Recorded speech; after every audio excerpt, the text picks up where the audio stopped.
안녕하세요. 저는 문일여자고등학교에서 사회 과목을 담당하고 있는 사회과 교사 정영권입니다. 메타버스에 대해서 아주 조금 알고 있습니다. 많이는 아니고요. 저희 지금 이번 주에 저희 학교에서 2학년 자율적 교육과정이 시행되고 있는데요. 제가 이제 학생들이랑 함께 하고 있는 수업이 똑똑독도라는 수업인데 독도에 대해서 학생들이 실제로 가볼 수가 없으니까 그걸 사이버 공간을 통해 가지고 간접 체험할 수 있는 독도 메타버스를 수업에 한번 활용해 보았습니다.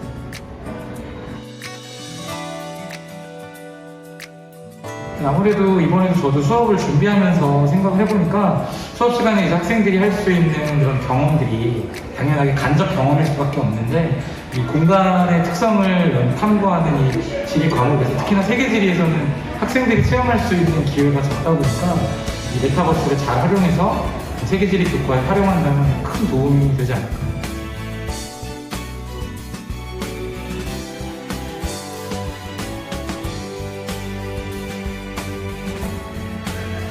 안녕하세요. 문일여고에서 지리를 가르치고 있는 교사 진직입니다.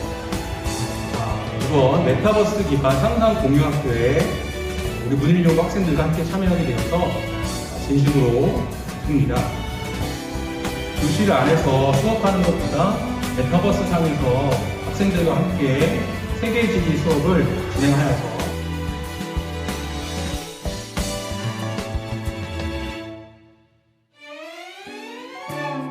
안녕하세요. 문일여고 2학년 8반 허예진입니다. 저는 평소에 세계지리라는 과목을 평소에도 굉장히 관심 있게 보고 또 공부하는 거를 되게 재밌어하는 학생이었는데 또 메타버스라는 좋은 플랫폼을 이용해서 세계지리를 많은 학생과 또 친구들에게 보여줄 수 있다는 점이 가장 재밌는 것 같아서 이번 활동에 참여하게 돼서 너무 기분이 좋습니다. 다양한 것으로 활용을 해서 세계지리를 더 알리고 싶습니다. 자, 안녕하세요. 여기는 문일여고 보고 또 보고 세계지리 메타버스 공간입니다. 그래서 먼저 학습, 각 방마다 학습을 진행을 하고 가지고 퀴즈가 하나하나씩 있습니다. 그래서 퀴즈를 하나씩 풀고 난 다음에는 마지막에 정리하는 시간을 갖도록 하겠습니다. 그 다음으로는 유수에 의해 형성된 건조 지형에 대해 알아보겠습니다. 먼저 와디는 강수시에만 일시적으로 흐르는 강천입니다. 그 다음 플라야는 식물이 서식하지 않는 건조 지역이며 강우시에는 호수 바닥으로 변하는 평평한 지역이고 비가 오면 물이 고여 플라야 호수를 만듭니다.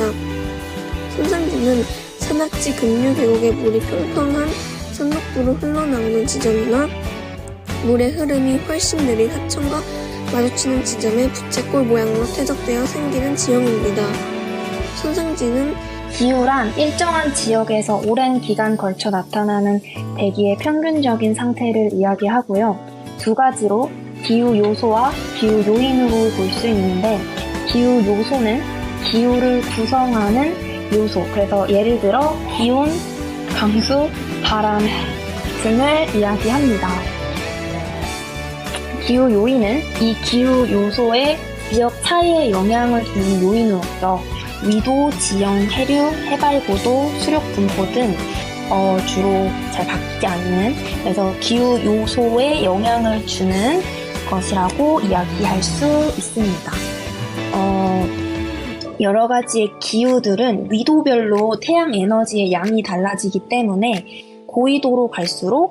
적도에서 고위도로 갈수록 연평균의 기온이 낮아져서 열대기후, 온대기후, 냉대기후, 한대기후 순으로 나타나게 됩니다. 열대기후 지역 같은 경우에는 열대우림, 그리고 사바나기후, 그리고 열대몬순기후로 나뉘게 되는데 열대우림은 연중 기온이 높고 강수량이 많습니다. 그리고 또한 스콜, 대류성 강수가 빈번하게 나타나고요. 사바나 기후 같은 경우에도 사바나 기후는 건기와 우기, 그래서 비가 내리는 시기와 비가 내리지 않는 시기가 구분됩니다. 열대 몬순 기후 같은 경우에도 우기와 건기가 나뉘게 되지만 사바나 기후와 열대 기후의 중간 형태로 긴 우기와 짧은 건기가 나타납니다. 다음은 이슬람교의 메카이고요. 불교의 부다가야 사원, 인도의 힌두교 사원입니다. 세 번째는 종교의 의미와 구분입니다. 종교는 세계 모든 민족에게서 나타나는 보편적 문화 현상이면서 이민 정책인 백호주의로 인한 아시아계 주민에 대한 차별점도 있습니다. 그리고 민족과 종교의 조화 공존을 위한 노력들도 있습니다. 말레이시아는 다민화 다종교 국가로서 다양한 종교가 공존합니다. 싱가포르도 중국계, 말레이계, 인도계 등 다양한 민족이 공존하고 있습니다. 이렇게 문화방의 내용이 끝이 났습니다. 이제 퀴즈방으로 넘어가서 문제를 풀어주시면 됩니다. 자, 국가학습방입니다. 국가학습방은요, 국기에 대한 이해를 통해서 그 나라에 대한 어떤 정보를 파악하기 위한 그런 방입니다. 보시면 알겠지만 유럽부터 아시아, 아메리카, 그리고 아프리카에 있는 여러 국가들의 국기들이 나열되어 있는데요. 보통 유럽에 있는 국가들은 국기에 십자가 표시가 되어 있는 걸 볼 수가 있습니다. 덴마크라든지 핀란드, 그리스, 아이슬란드 이런 나라들은 국기에 십자가 표시가 되어 있고요. 이슬람교를 믿고 있는 국가들은 초승달과 별이 국기에 표시가 되어 있는 걸 알 수 있습니다. 예를 들어서 알제리라든지 모로코, 튀르키예 같은 국가들은요, 국기에 별이나 혹은 초승달이 표현되어 있습니다. 마지막으로 라틴 아메리카에 있는 국가들은 그 나라에 있는 여러 상징물들을 국기에 많이 표시를 했는데요. 이렇게 간단하게 국기에 대한 학습을 마치고요. 국가 1단계 방으로 넘어가도록 하겠습니다.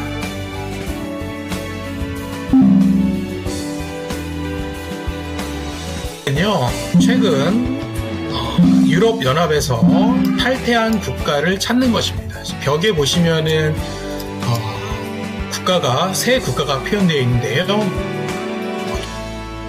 생각하는 그 국가에 가서 이렇게 한번 징을 한번 쳐보세요.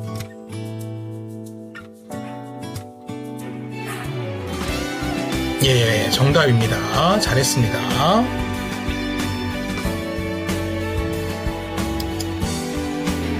징을 한번 치면 돼요. 징 이렇게 갑니다. 자, 다음 2단계로 가죠. 2단계. 자, 2단계로 가셔서 이슬람교가 다수이고 지배하는 국가가 아닌 그 국가의 국기를 찾으면 됩니다. 한번 찾아보세요. 지금 세 나라가 있거든요.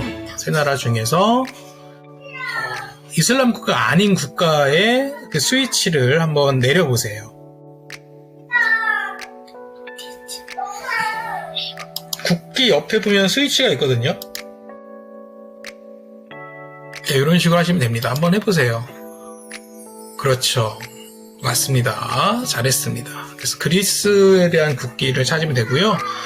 그리스는 이제 그리스 정교회, 크리스트교에 해당하는 국가겠죠.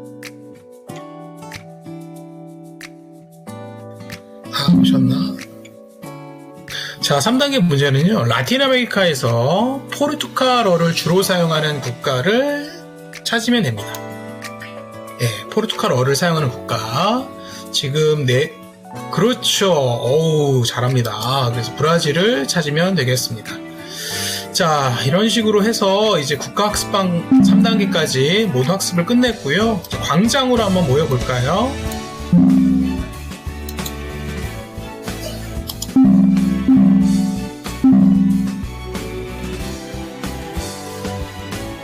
수업을 통해서 세계지리에 대한 여러 가지 어떤 경험, 이해 이런 것들을 했으면 좋겠습니다. 너무 고생했고요.